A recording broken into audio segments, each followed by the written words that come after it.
Esta parte del reporte tiene dos secciones, ¿no? De las cuales hay una parte de la cual el PowerPoint no dice mucho, y se lo voy a contar verbalmente, y otra que dice algo. Una primera es mirar 4 sets de indicadores de cosas que uno cree que tienen que ver con estructura y desarrollo, que son temas de calidad, temas de productividad, temas de concentración y temas de innovación.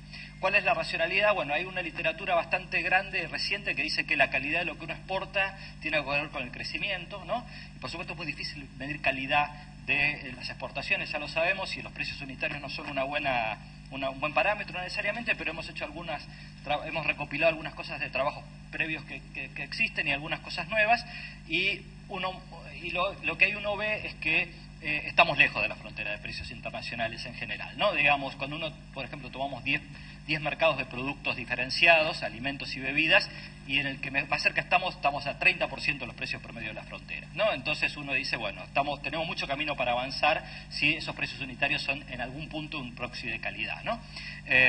Y aparte en esos mercados de productos diferenciados, hablamos de café, no hay posibilidad de diferenciación, café, vinos.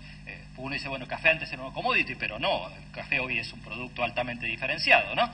Y ahí, salvo en 3 o 4 mercados, apenas tenemos el 2% del mercado mundial. O sea, digamos, evidentemente estamos poco presentes en mercados donde hay más posibilidad de diferenciación, salvo el caso de jugos de fruta o café, justamente, e incluso en el caso de café, que era donde más participación tenemos, América del Sur ha caído un poco frente a África y otros competidores. Luego, ¿por qué miramos concentración? Porque también hay alguna literatura reciente que dice que más que la estructura, si exportás B o C, la cuestión es cuán diversificada es tu estructura exportadora, ¿no? Y en ese sentido hay datos contradictorios. Por ejemplo, si uno mira niveles de concentración de la estructura exportadora, América del Sur ha aumentado el nivel de concentración. O sea, hemos perdido diversificación. En parte fue un efecto precio, pero también hay algunos otros efectos. En particular, Venezuela, por ejemplo, tiene un nivel de concentración exportadora alarmante. Otros países como Colombia y Ecuador también. Argentina y Brasil, por supuesto, están más diversificados, pero todos hemos perdido diversificación. Y nos hemos alejado del grupo de control. En cambio, si uno mira cantidad de productos que exportamos, ha habido un avance. O sea, al mismo tiempo muchos países han incorporado nuevos productos a su canasta exportadora. Y hay una cosa que las estadísticas de comercio tradicional nos captan, que es las nuevas exportaciones de servicios que muchos países están haciendo, ¿no? O sea que es un panorama heterogéneo y que uno no puede decir que no haya pasado nada, ¿no? Pero evidentemente estamos todavía lejos de los niveles de diversificación de nuestro grupo de control. Cuando uno mira productividad, vemos también algunas cuestiones contrastantes. Por ejemplo, vemos aumento de productividad agropecuaria muy fuertes en países como Brasil, Uruguay, y en general en América del Sur. En cambio, en minería en Chile han ido para atrás.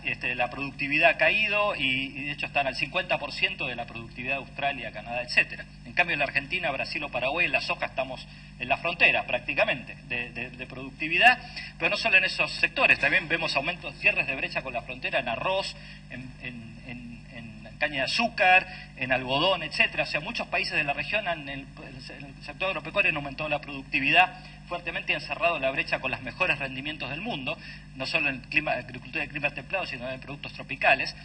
Pero esto parece ser, y acá vamos a innovación, más resultado de la adopción de cambios tecnológicos disponibles, generados en otros países, que de la generación de capacidades propias. O sea, cuando vamos a mirar qué pasa en la capacidad de generaciones propias de innovaciones asociadas a estos recursos, resulta ser en general bastante baja en promedio. Por ejemplo, hay un calculito, Canadá tiene 60 veces más patentes en actividades basadas en recursos naturales que cualquier país de América del Sur si lo medimos per cápita, ¿no? O sea, 60-1 la relación entre patentes per cápita en actividades basadas en recursos naturales vis a vis el mejor país de América del Sur, con lo cual evidentemente ahí tenemos bastante para recorrer. Sin embargo, otros indicadores no nos dan tan mal. Si miramos el régimen que, no sé, algunos conocerán, acá Roberto Bizán, que lo voy a entrar, seguro nos puede contar mucho de esto, el régimen de obtentores vegetales.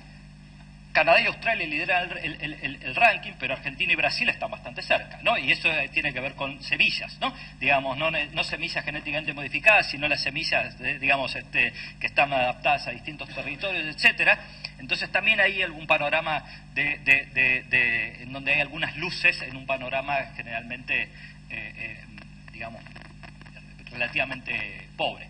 Entonces, digamos, uno en resumen, ¿qué diría de estos cuatro indicadores?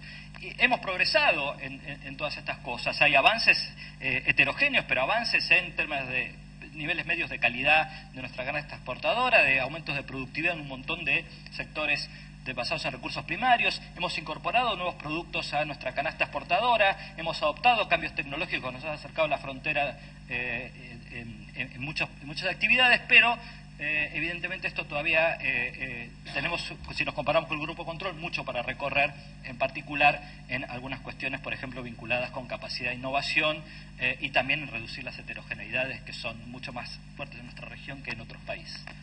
Ahora, la segunda parte de esta sección tiene una serie de análisis de estudios de caso, algunos de los cuales preparamos especialmente, como decía Cecilia, otros de los cuales revisamos, por supuesto, y la idea es acá, a través de estos estudios de caso, tratar de ver si hemos hecho esto que la literatura llama escalamiento, ¿no?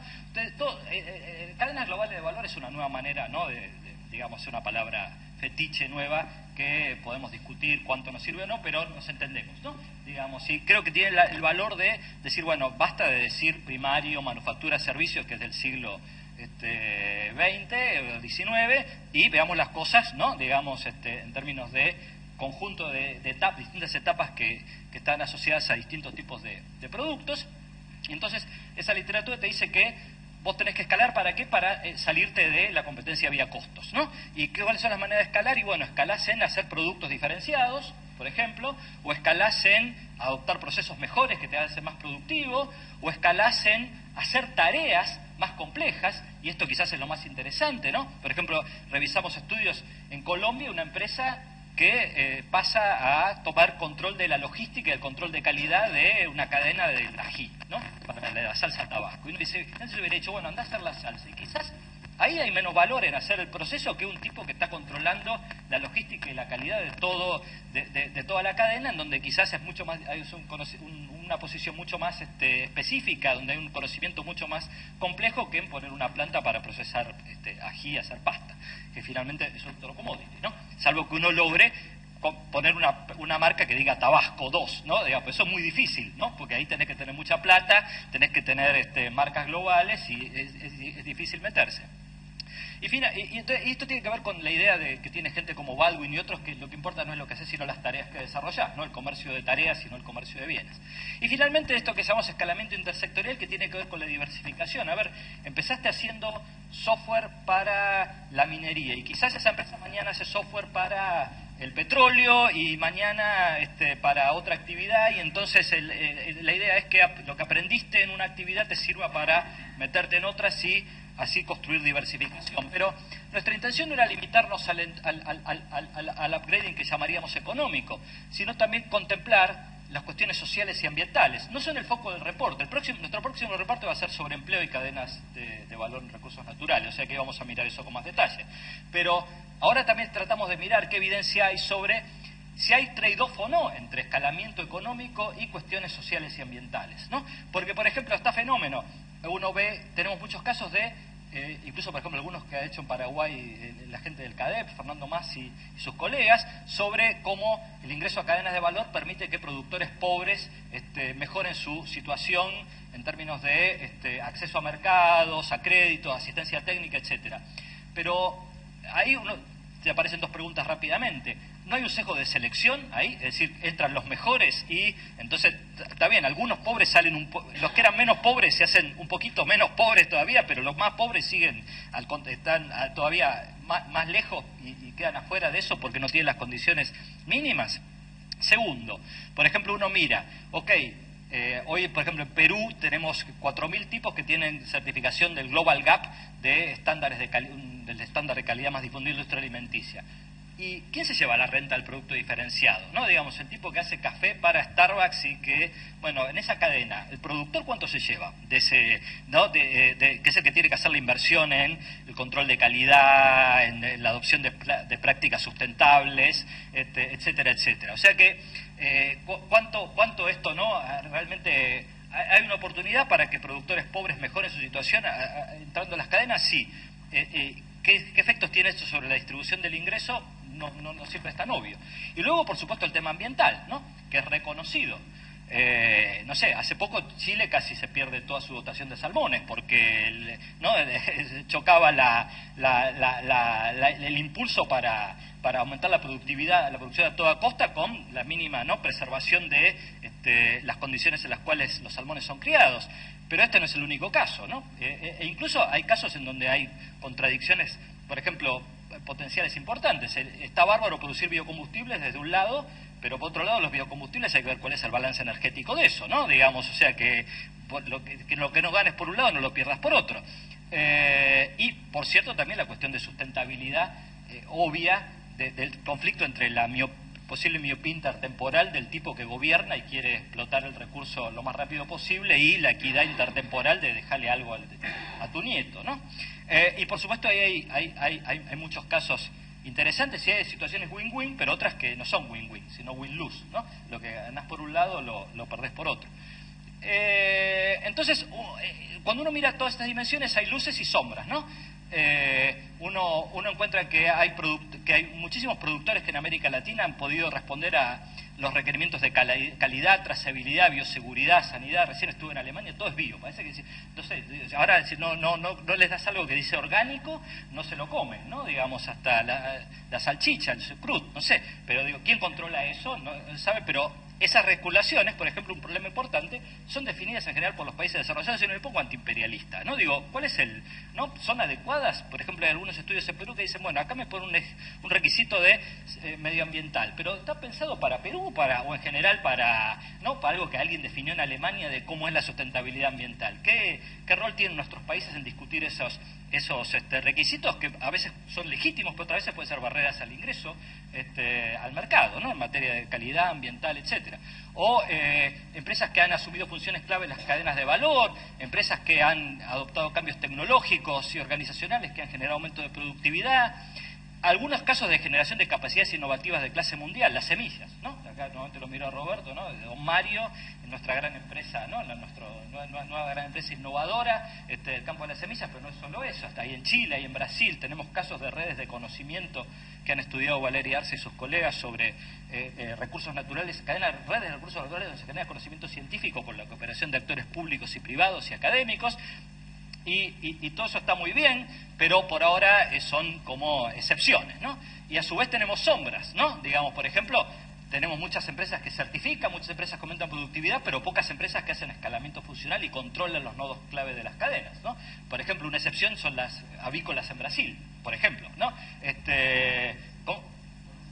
¿Cómo? Bueno, sí, por eso, bueno, pero es de lo que hay muy poco impulso a aprovechar la actividad primaria, en este caso la mineral, que haga una determinada tarea, apuntemos más a hacer tareas, ¿no? Y la otra cosa es, que quisiera subrayar, es cómo aprovechar nuestro poder conjunto. Somos grandes, en algunas actividades tenemos un buen poder de mercado y tenemos poco peso en conjunto en las negociaciones internacionales, no solo en las barreras arancelarias y pararancelarias, que son nuestras cosas más conocidas, sino también, por ejemplo, el tema de estándares, ¿no? ¿Quién define esto? Cada vez más, creo que cada vez más todo indica que las barreras van a ser más por el lado no arancelario que por el lado arancelario. Y hay un mundo medio opaco, ¿no? Digamos, donde ya no son los gobiernos, son a veces asociaciones privadas, etcétera, o boards públicos privados, y nuestra región creo que debería empezar a plantearse eso como parte de una agenda conjunta de posicionamiento en ciertas negociaciones internacionales. Bueno, por supuesto hay mucho más, pero el tiempo mejor los dejo, ¿no?, para que lean el reporte, y gracias.